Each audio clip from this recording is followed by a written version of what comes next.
Esta noche vamos a hablar de un tema que es muy concreto, la sanación física. Esto como que interesa a todo el mundo, porque muchos padecen algún problema, alguna enfermedad, y el tema de la sanación física es un tema muy bien acogido en todos los retiros. Y es muy curioso como cuando se dice que en un retiro vamos a orar por sanación física, la gente acude numerosa, como cuando se le echa grano a las gallinas, vienen todos a comer grano, ¿verdad?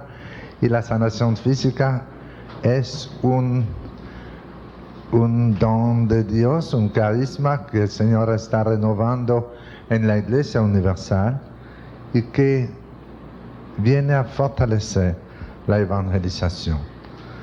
Un día le preguntaba a uno de los conferencistas, ¿por qué será que hay tantas sanaciones hoy? Y él contestó que es porque hay muchas enfermedades. Claro, si no hay enfermos no va a haber sanación, pero hay otro motivo más serio. ¿Por qué el Señor está renovando hoy el ministerio de sanación en su iglesia? Tiene que haber algún motivo. Siempre hubo sanaciones desde el Pentecostés hasta el día de hoy. Siempre hubo sanaciones en la iglesia. Pero desde que comenzó la renovación carismática a manifestarse, tanto en las iglesias protestantes como en la iglesia católica, entre todos los que creen en Jesús el Señor y que lo aceptan como su Señor y Salvador, desde que comenzó esta renovación carismática, uno de los carismas que el Espíritu Santo está renovando con profusión es el carisma de sanación. Y el Señor está dando ese carisma de sanación a muchos cristianos. Es un carisma, es un don espiritual especial que el Señor nos da con el poder de su Espíritu Santo para servir la comunidad. Me hacía una entrevista esta tarde una periodista del Listín Diario preguntándome si podemos hablar del carisma de un político. Le dije, no es un carisma.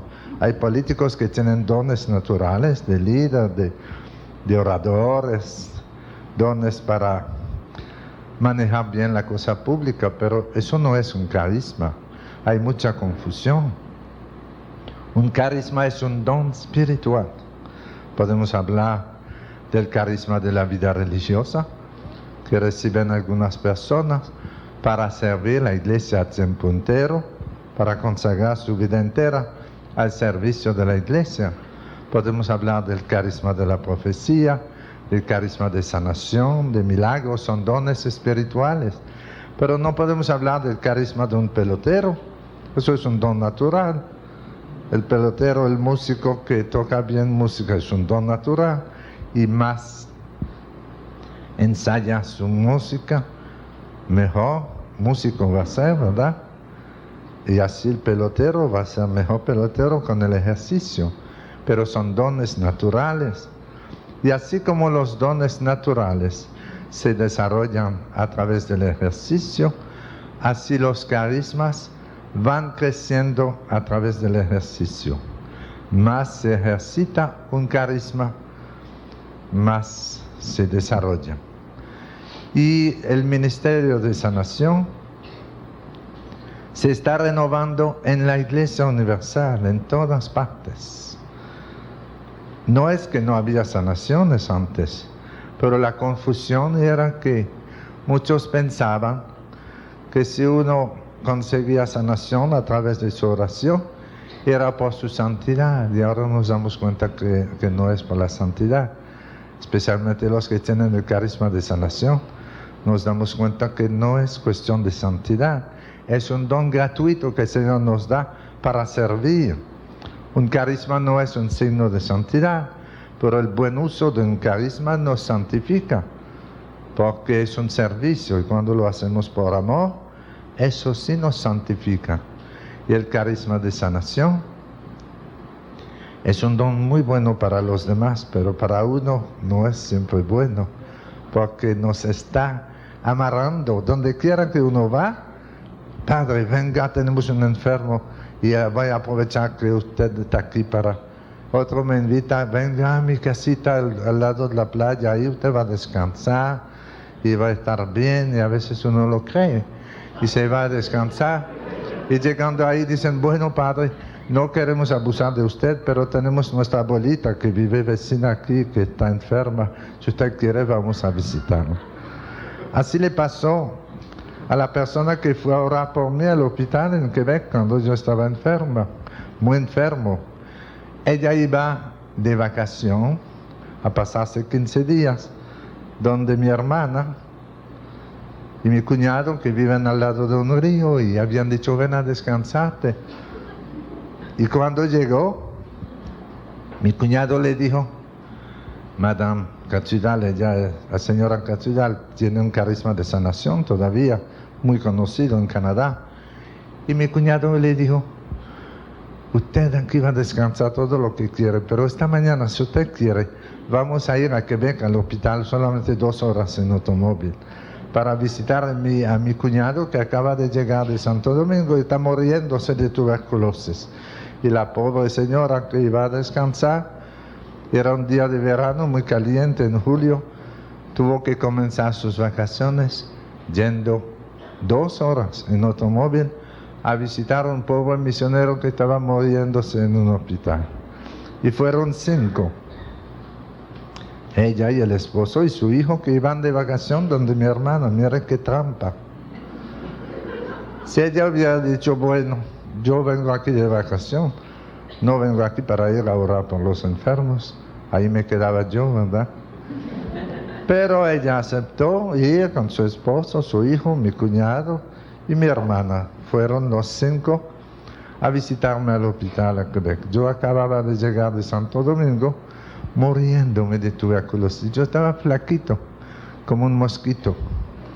Ahora mi problema es que estoy perdiendo la línea, pero no sé dónde la perdí.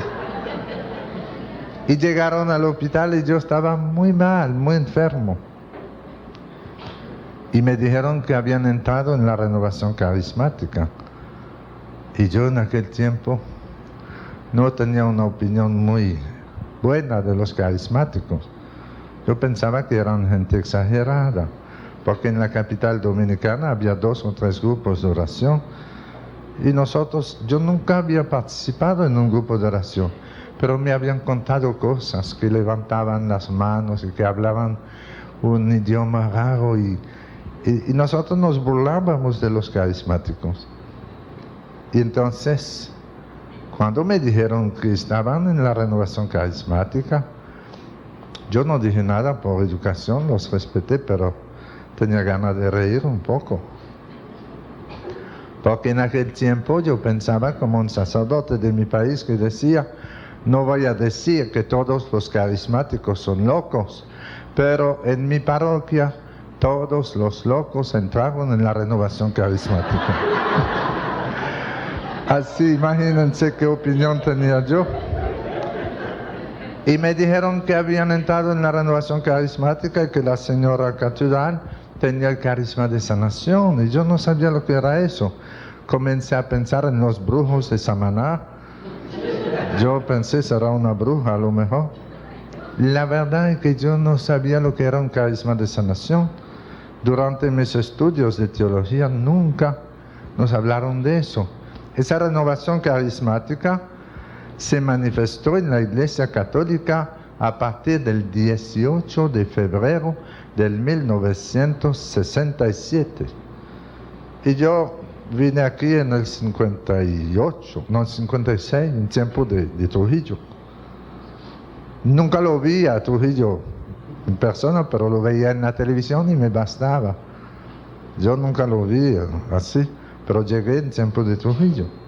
Y en nuestros estudios en teología no se hablaba de los carismas. Eso fue después del Concilio Vaticano II, que la Iglesia habló mucho de la importancia de los carismas. Incluso en los documentos del Concilio Vaticano II, los padres del concilio decían que los carismas son muy útiles a la construcción de la iglesia, como que nos animaban a aceptar los carismas, que son dones espirituales, no son dones naturales.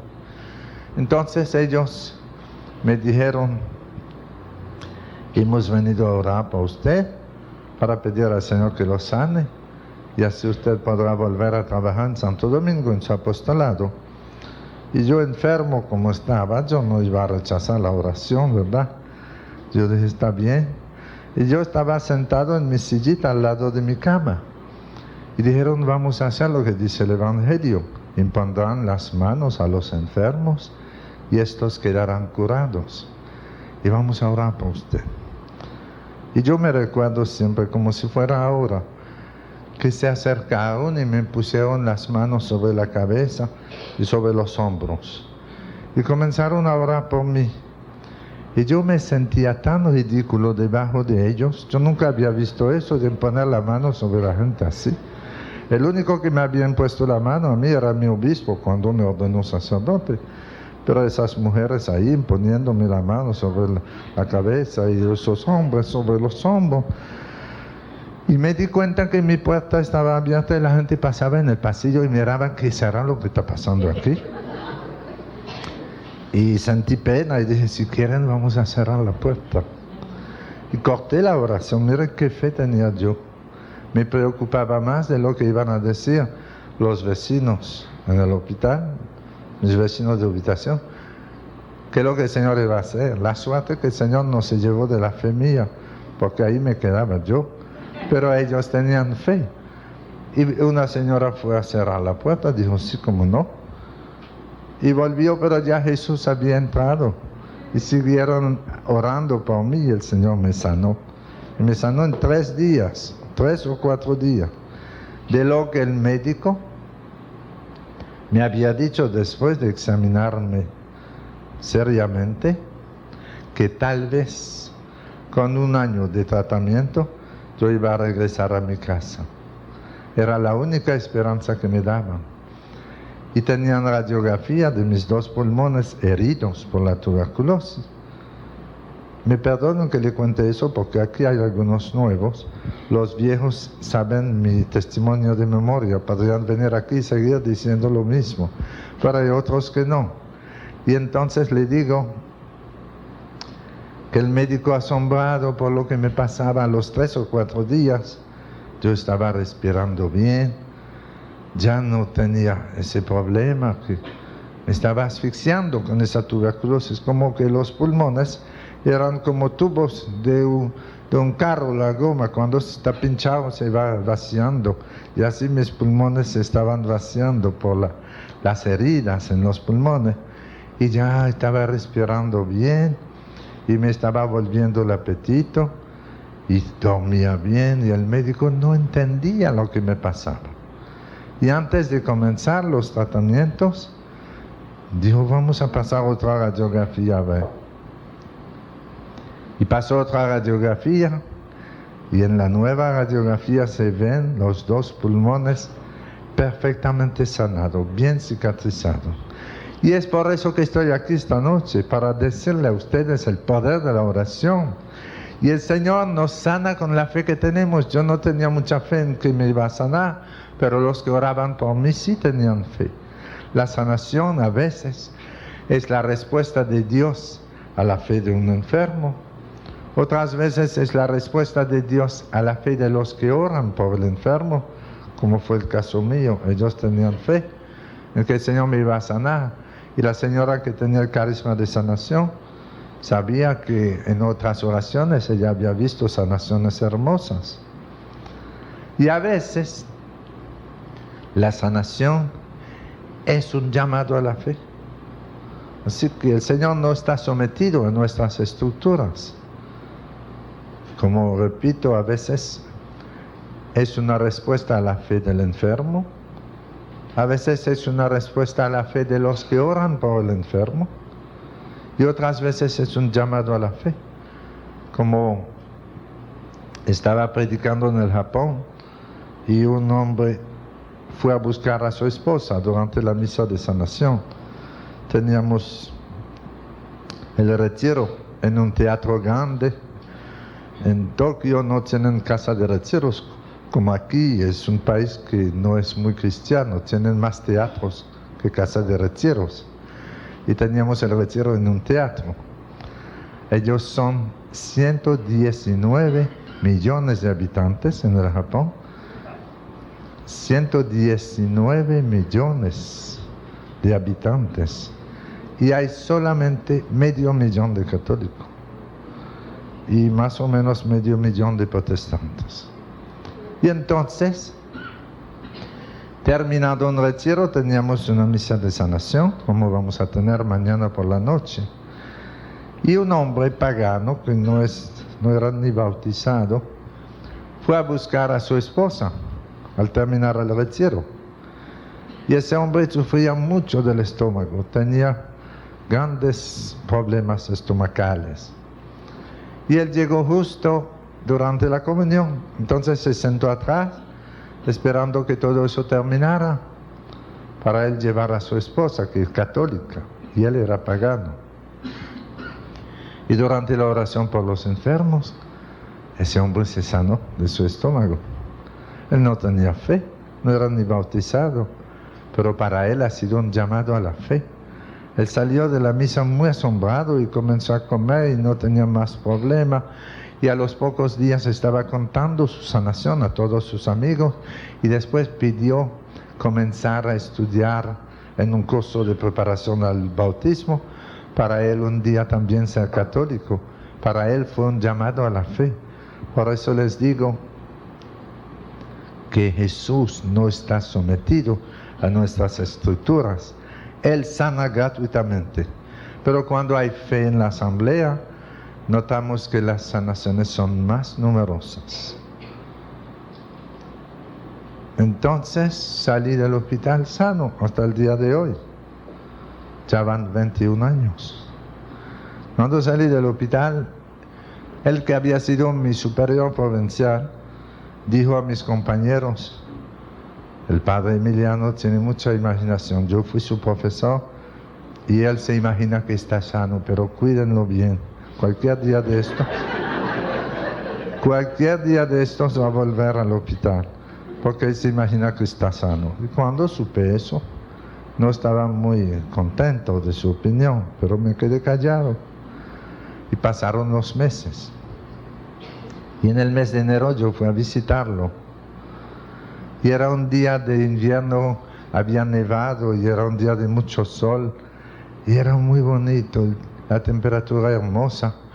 Y yo sé que a él le gusta mucho ir esquiando en la nieve. Es un deporte en Canadá que nos gusta a todos. Y yo le dije, vamos a dar una vuelta esquiando en el campo. Y él me dijo, me gustaría, pero yo tengo tanto dolor de espalda que hoy no puedo ir. Yo le dije, pero es porque tú no tienes imaginación. Le dije, si tú tuvieras un poquito de imaginación como yo, uno se imagina que está sano y todo va bien. Y cuando lo veo ahora le digo, mira, que yo tengo una imaginación buena, ya van 21 años que me mantengo así. Él no quería creer que el Señor me había sanado, ahora está callado, no dice nada. Pero es curioso, a veces los amigos son los que tienen más dificultad para creer, porque creen que Dios nos sana porque somos buenos. No es por eso, es porque Él es bueno. Él nos sana gratuitamente. Y no es un carisma que el Señor le da a uno, no es signo de santidad. Es un don gratuito, un don espiritual.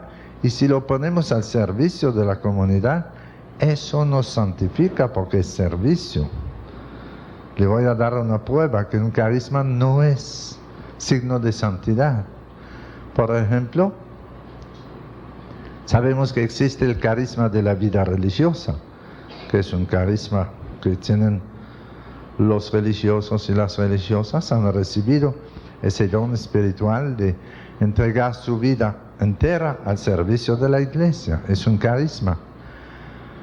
Pero si uno tiene el carisma de la vida religiosa y no cumple los mandamientos de la ley de Dios, si vive pisoteando los mandamientos de la ley de Dios, con su carisma de vida religiosa, se puede ir derechito al infierno. ¿Verdad que sí? Así que está claro, un carisma no es un signo de santidad, es un llamado a servir. Y si lo ponemos al servicio de la comunidad, eso sí nos santifica, porque el servicio con amor santifica a uno. Entonces, ¿por qué el Señor sana a tantos enfermos? ¿Por qué Jesús le da tanta importancia al ministerio de sanación en el Evangelio? Leemos en el Evangelio según San Mateo, en el capítulo 4, versículo 23. Jesús recorría toda Galilea, enseñando en sus sinagogas, proclamando la buena nueva del reino y curando enfermedad y toda dolencia en el pueblo. Su fama llegó a toda Siria y le trajeron todos los que encontraban mal con enfermedades y sufrimientos diversos, endemoniados, lunáticos y paralíticos. Y los curó. Y le siguió una gran muchedumbre de Galilea, de Decápolis, Jerusalén y Judea y del otro lado del Jordán. ¿Por qué Jesús le daba tanta importancia al ministerio de sanación? Leyendo los evangelios uno tiene la impresión que Jesús no tenía más nada que hacer. En una página está sanando enfermos, en otra página está de viaje y se va a visitar enfermos. En otra página está volviendo de un viaje donde sanó enfermos, donde resucitó muertos, donde liberó endemoniados. Y uno dice, pero parece que no tenía otra cosa que hacer. Es que Él vino a liberarnos del pecado y nos libera del pecado perdonándonos y para darnos signos de su victoria sobre el pecado, Él destruye las consecuencias del pecado. Por eso tiene tanta importancia el ministerio de sanación. Es un signo de la victoria de Jesús sobre el pecado. Ustedes saben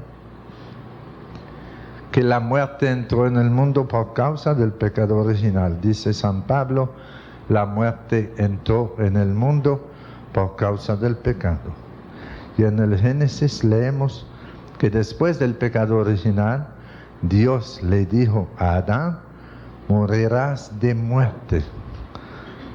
Sin el pecado original, nuestros primeros padres hubiesen pasado de este paraíso terrenal al paraíso celeste. Era el plan de Dios. Pero por el pecado original, hemos sido castigados por la muerte. La única que fue preservada de la muerte es la Virgen María, porque nació sin la mancha del pecado original. Es un dogma de fe en la Iglesia Católica que fue proclamado el 8 de diciembre del 1854 por el Papa Pío IX. Yo recuerdo bien la fecha porque fue la misma fecha de la fundación de nuestra congregación de misioneros del Sagrado Corazón en Francia, que fue fundada el mismo día de la proclamación del dogma de la Inmaculada Concepción. Y entonces, 3 años después, en el 57, la Virgen María se apareció en Lourdes, en Francia, a Bernardita y le dijo, yo soy la Inmaculada Concepción. Y Bernardita no sabía lo que era eso, la Inmaculada Concepción, porque era un dogma que acababa de ser proclamado en la iglesia, pero una muchachita del campo no entendía eso. Y la Virgen le pidió ir a decir eso a su cura párroco. Y la pobre Bernardita obedeció a la Virgen y fue a decirle al párroco que se había aparecido una señora en la gruta, en Lourdes, y que ella había dicho, yo soy la Inmaculada Concepción. Y el padre la miró y le dijo, tú no me convences. Y la muchachita dijo, pero la Virgen no me ha pedido convencerlo, me ha pedido decírselo, nada más. Muy sabia, ¿verdad? La Virgen no había pedido convencer al párroco, le dijo, vete a decir eso al párroco. 3 años después de la proclamación del dogma, la Virgen se apareció en Lourdes, confirmando lo que el Papa había declarado como dogma de fe. Y entonces le cuento eso para decirle que, como la Virgen nació sin la mancha del pecado original, no podía conocer la corrupción del sepulcro, porque ella no fue sometida al castigo del pecado original. Así como proclamó el Papa el dogma de la Inmaculada Concepción, así el Papa Pío XII, en el año santo del 1950, proclamó el dogma de la Asunción de María Santísima al cielo. Ella fue llevada al cielo con su cuerpo glorificado.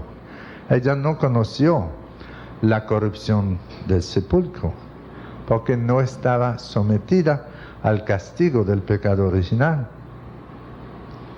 El Papa Pío XII, en la encíclica sobre la Asunción de María Santísima, decía que la Virgen María vivió en su cuerpo el misterio de la Iglesia.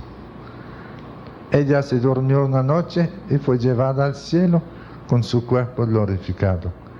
Y cuando se aparece la Virgen en Ruanda, en Fátima, en Lourdes, se aparece con su cuerpo glorificado. No es un fantasma que ven, es la Virgen con su cuerpo, tanto que pueden tocarla.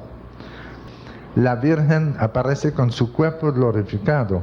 Ella no sufrió la corrupción del sepulcro.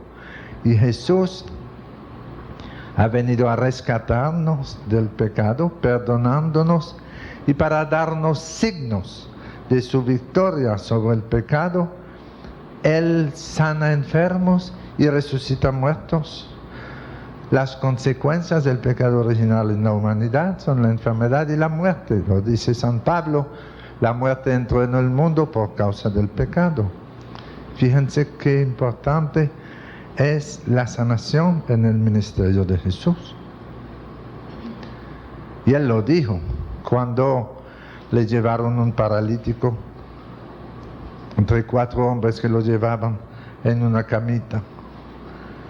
Y había tanta gente que no podían entrar en la casa donde estaba Jesús. Y a esos hombres se les ocurrió subir sobre el techo de la casa y quitaron las losas del techo y con unas sogas bajaron la camita a los pies de Jesús. Mire qué atrevido. Yo supongo que el dueño de la casa no debía estar tan contento. Viéndolos abrir el techo, quitando losas, y bajaron al enfermo a los pies de Jesús. Y dice el Evangelio que al ver la fe de ellos, no dice al ver la fe del paralítico, no sabemos si el paralítico tenía fe, pero al ver la fe de los que lo llevaban, Jesús dijo al paralítico, tus pecados te son perdonados. Y entonces había allí unos fariseos que comenzaron a murmurar en su corazón y a decir, ¿quién es este para perdonar los pecados? Si Dios solo puede perdonar los pecados. Y Jesús dijo, ¿qué es más fácil? ¿Decirle a este tus pecados te son perdonados? ¿O decirle levántate, toma tu camita y vete a tu casa? Y este pasaje del Evangelio yo lo cito mucho porque para mí es el pasaje más claro que nos dice a qué viene la sanación en la evangelización. Jesús dijo, para que los hombres sepan que el Hijo del Hombre tiene poder en la tierra para perdonar los pecados, levántate, toma tu camilla y vete a tu casa. Y se levantó el paralítico y comenzó a caminar. ¿Para qué? Para confirmar la palabra de Jesús. Él había dicho, tus pecados te son perdonados. y los fariseos no lo creían. Y entonces, para confirmar su palabra, Jesús, y lo dijo claro, para que los hombres sepan que el Hijo del Hombre tiene poder en la tierra para perdonar los pecados, levántate y camina. Y la sanación del paralítico fue una señal clara de la victoria de Jesús sobre el pecado.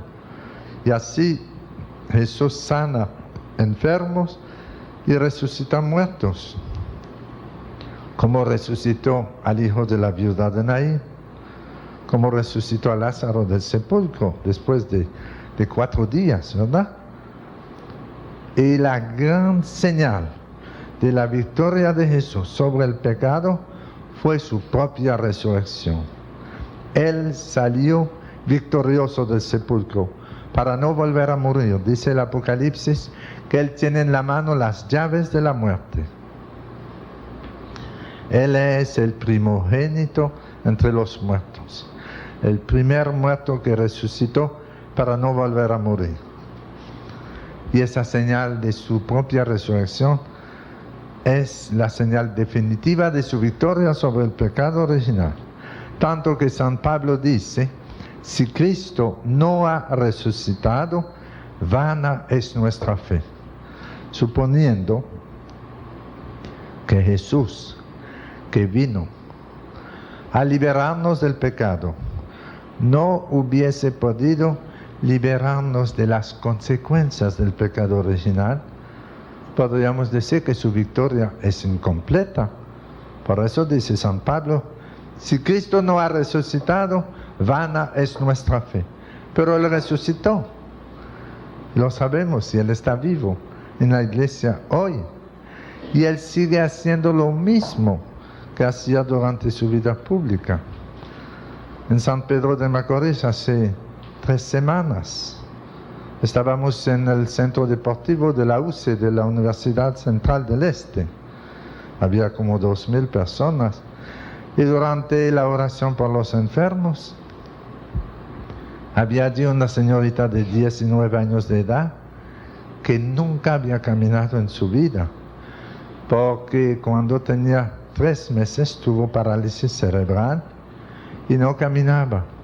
Estaba ahí, pero con 2 muletas, ella daba brincos así, con sus muletas, se daba un empujón y después otro. Así que avanzaba, no caminaba nada. Y en la oración por los enfermos, yo recibí una palabra del Señor en mi corazón, que Jesús estaba sanando a alguien de parálisis. Y lo anuncié. Y le pedí a la persona que sufría de parálisis, que sentía calor en sus piernas, que en fe se levantara en el nombre de Jesús para caminar. Y había varios en silla de rueda y con muletas y nadie se movía. Lo repetí otra vez y esa señorita hizo un gran esfuerzo y se puso de pie. Alguien la ayudó a ponerse de pie. Yo no sabía que nunca había caminado porque a lo mejor me quedó callado. Yo pensaba que estaba sufriendo. Le dije, haz un esfuerzo para caminar en el nombre de Jesús. Da unos pasos, no tenga miedo. Y ella con mucho temor dio un pasito, después otro. Le dije, siga caminando. El Señor me hizo una trampa porque si yo hubiera sabido que ella nunca había caminado, a lo mejor no le digo eso. Pero le dije, siga caminando en el nombre de Jesús. Es la gloria de Dios que brilla en cada paso que tú estás dando. Y ella caminó como un niño que comienza a caminar, que tiene mucho miedo. Y avanzó y llegó hasta el micrófono. Yo no le cuento algo que pasó hace 2,000 años. Es algo que pasó hace 2 semanas. Y en el micrófono le pregunté, ¿cuánto tiempo tenías tú sin caminar? Y ella dijo, yo nunca, es la primera vez en mi vida que camino. ¿Verdad que el Señor nos está diciendo hoy lo mismo que decía en su vida pública? Él está diciéndonos que Él ha vencido el pecado y vence las consecuencias del pecado. Y los que no aceptan el ministerio de sanación no han captado el Evangelio.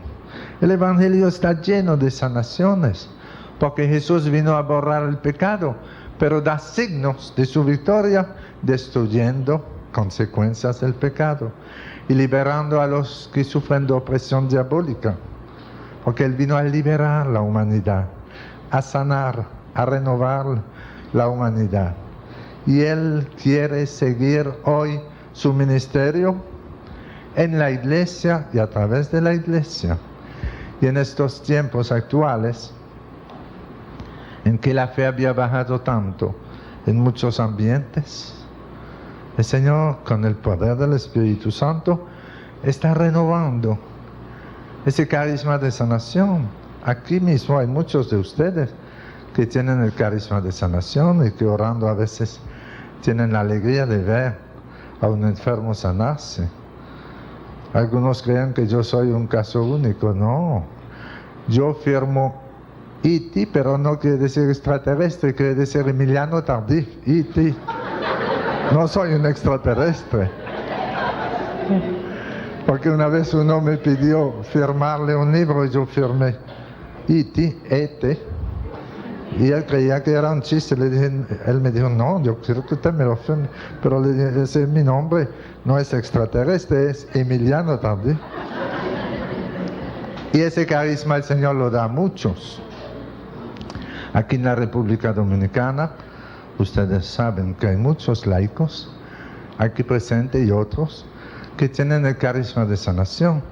Y todavía hay gente que andan diciendo que lo importante es la sanación espiritual, que la sanación física no es tan importante. Le digo, pero el que sana es Jesús, y Él no se equivoca. Él hace lo que hacía en su vida pública, es la pastoral de Jesús que se está renovando. Él sanaba enfermos y la gente iba numerosa a escucharlo, y entonces Él se aprovechaba de la multitud para evangelizarlos, para anunciarle la buena nueva, para proclamar las bienaventuranzas. Es la pastoral de Jesús que se está renovando en la iglesia. Y nosotros no somos quien para despreciar lo que hace Jesús, porque no somos nosotros que sanamos, es Jesús. Y Él no se equivoca, Él sabe lo que hace. Él quiere decirnos hoy también que Él tiene poder para perdonar los pecados. Cuando levantó la muchacha en San Pedro de Macorís, Jesús nos dijo no con la boca, sino con los hechos, lo mismo que dijo a los fariseos, para que ustedes sepan que el Hijo del Hombre tiene poder en la tierra para perdonar los pecados. Levántate y camina. Ella llamó ayer y dice que ahora está caminando sin muleta, bien despacio todavía, pero camina sin muleta. Y es hermoso.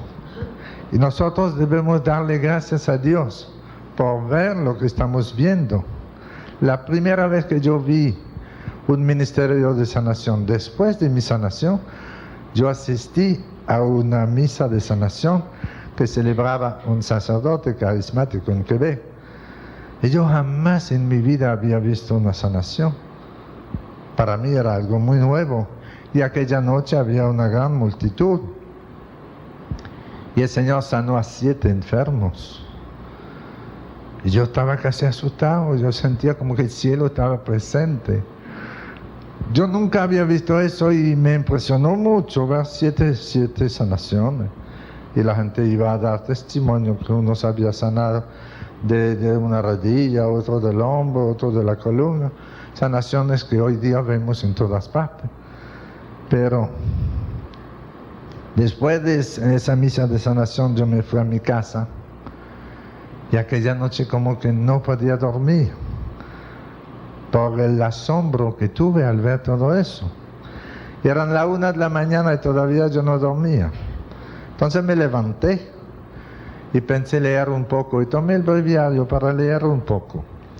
Y al abrir el breviario, lo primero que leí fue esto: bienaventurados los ojos que ven lo que ustedes ven,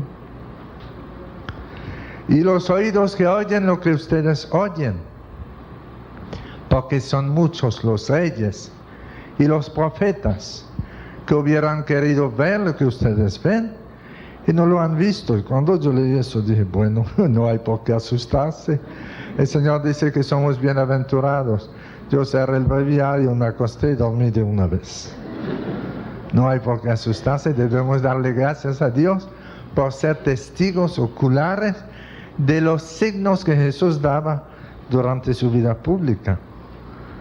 Y hoy es un fenómeno mundial, eso no es un fenómeno dominicano, no es un fenómeno americano, es un fenómeno mundial. Y todavía hay incluso sacerdotes que andan diciendo que eso no es importante la sanación, lo importante es la conversión. Yo le digo, pero deja que el Señor actúe. Son muchos los que se han arrepentido después de haber recibido una sanación. Yo me recuerdo muy bien lo que le pasó a Miriam en Nagua.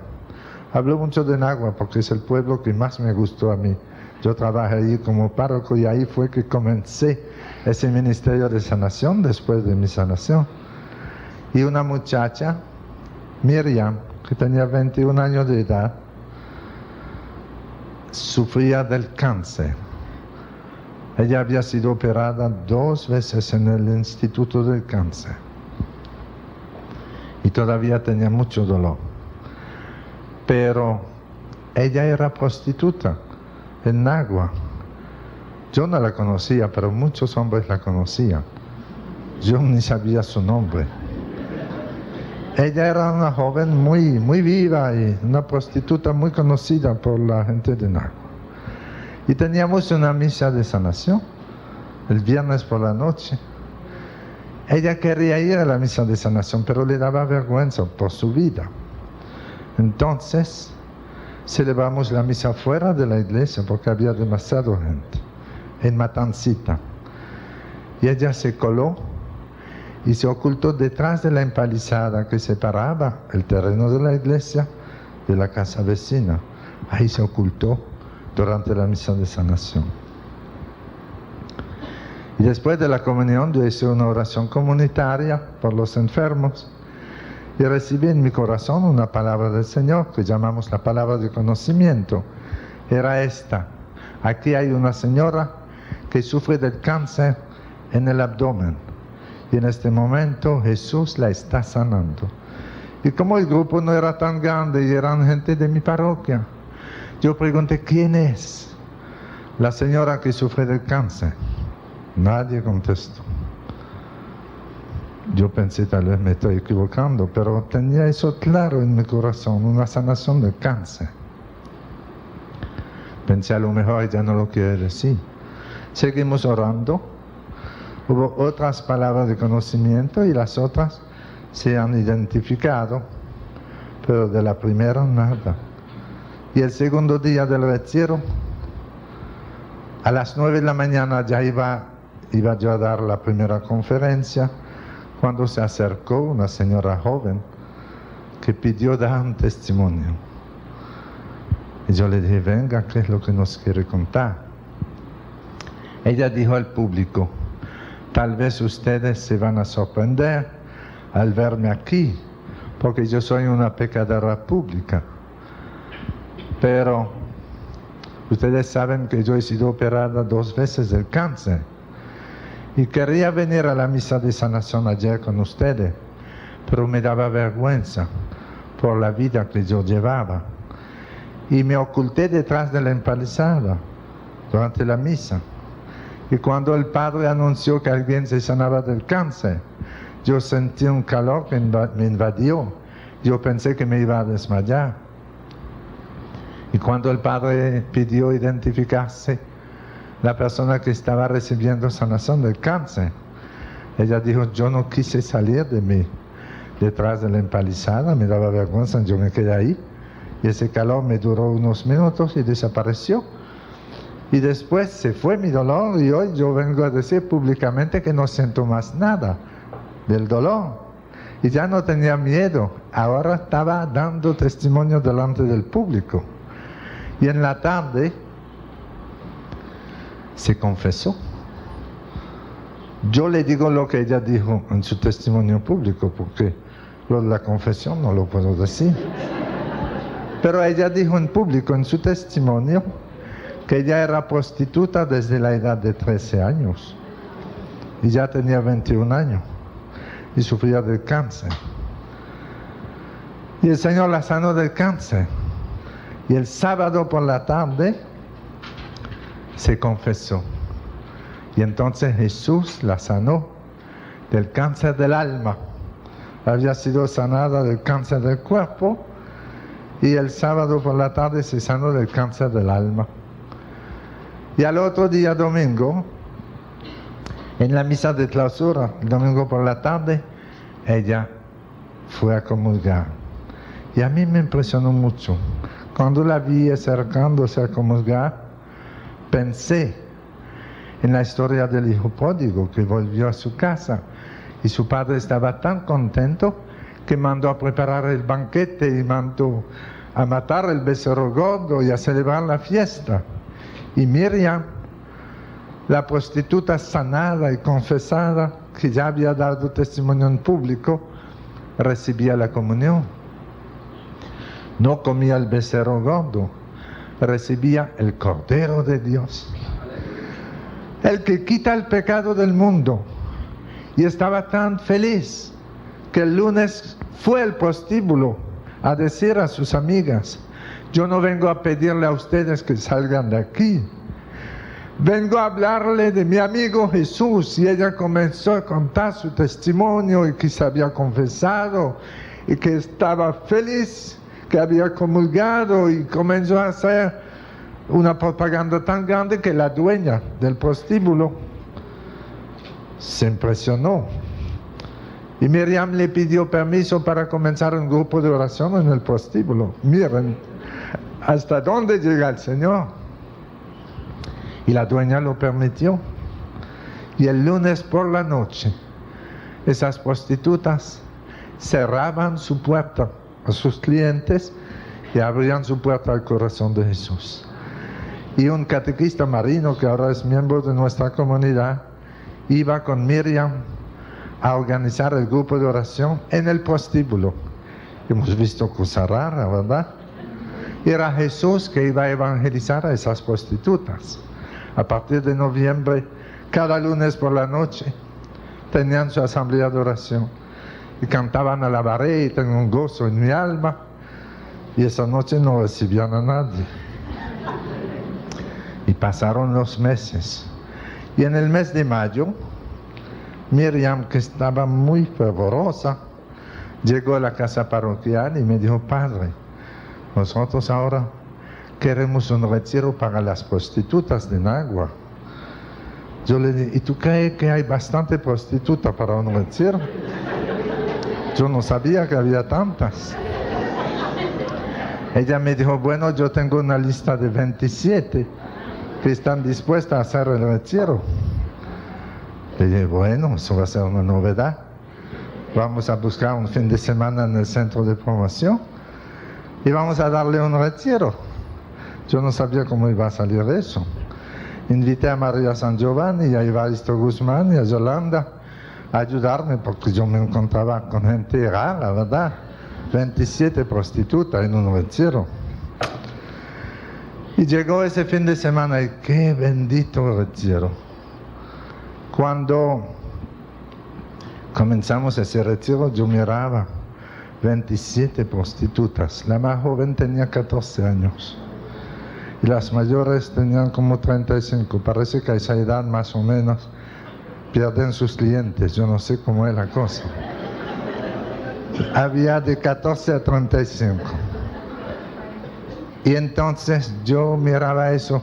Nunca había visto tantas de golpe así. Me impresionaban. Pero comenzamos a predicar sobre la misericordia del corazón de Jesús, sobre el buen pastor que busca la oveja perdida. Y le hablamos de Jesús, que no vino a condenar al mundo, sino a salvarlo. Y les aseguro a ustedes que nunca en un retiro he visto a tanta gente llorando. Habitualmente yo no puedo hacer llorar a la gente. Lo único que puedo hacer, un chiste de vez en cuando para que se rían. Pero habitualmente yo no hago llorar a la gente, no es mi especialidad. Pero en ese retiro lloraron. y predicaba María San Giovanni, lloraban mucho, y predicaba Evaristo y Yolanda. Era un mar de lágrimas, era un retiro de mucho arrepentimiento. Y para mí ha sido un retiro que jamás olvidaré, porque imagínense esas prostitutas. Nosotros hemos encargado a las mujeres de la renovación de la ciudad de Nagua que se ocuparan de ellas para ayudarle a encontrar trabajo. Y cada prostituta tenía 3 señoras de la renovación que la acompañaban en su crecimiento espiritual. Y ha sido una gran bendición. Aquí hay gente de Nagua que podrían confirmar lo mismo. Hubo algunas que se han hecho catequistas después. Muchas se han casado con la iglesia. Incluso una de ellas ya es miembro de nuestra comunidad, de los siervos de Cristo vivo. Y habla de la misericordia del corazón de Jesús, con un poder que quisiéramos tener nosotros los sacerdotes, por lo que ha vivido. Qué hermoso ver lo que Jesús ha hecho a partir de una sanación. Cuando me viene un sacerdote a decir, no me interesa la sanación física, lo que quiero son conversiones, le digo, pero deja que el Señor actúe a su manera. Él no comenzó por la conversión, comenzó por sanar a Miriam de su cáncer. Y después de sanar su cáncer, ella se arrepintió y después fue instrumento de conversión para las otras prostitutas que participaron en el retiro. Y después Miriam ya no tenía trabajo y se fue a Puerto Rico en Yola. Y llegó a Puerto Rico y comenzó a trabajar, porque no es fácil irse a Puerto Rico, y ella ya no quería volver a la prostitución. Se fue en Yola. Yo la encontré en Puerto Rico y le dije, pero ¿cómo tú has conseguido tu visa para venir aquí? Dijo, yo no tenía visa, vine en Yola. Y en Puerto Rico ella comenzó un salón de belleza. Le va bien. Y ella volvió a Santo Domingo el año pasado a casarse por la iglesia. Pero qué interesante ver lo que Jesús puede hacer a partir de una sanación física. Siempre me da pena a mí ver que algunos no entienden la importancia del ministerio de sanación en la evangelización. Esto de la sanación acompaña la evangelización de una manera maravillosa. Ustedes lo saben. Es un signo que acompaña la evangelización. Para que los hombres sepan que el Hijo del Hombre tiene poder en la tierra para perdonar los pecados, levántate y camina, dijo Jesús. Y así, para que los hombres crean que la buena noticia del Evangelio es verdad, el Señor dice que habrá signos para acompañarnos.